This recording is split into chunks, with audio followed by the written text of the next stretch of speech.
Тоглоом тус бүрд тохирох элсийг сонгон хийж ямар дүрс бүтээхийг хараарай. Би дөрвөн тэгшүүнцэгтэй. Би хэн бэ? Надад эхлэл бич төгсгөл байхгүй. Би хэн бэ?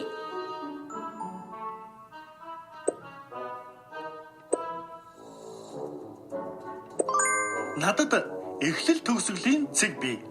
Би хэн бэ?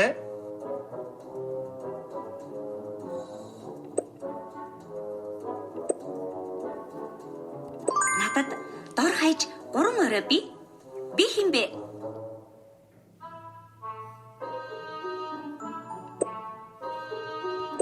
Надад тодорхой байршил байх боловч хэмжээс байхгүй. Би хэн бэ?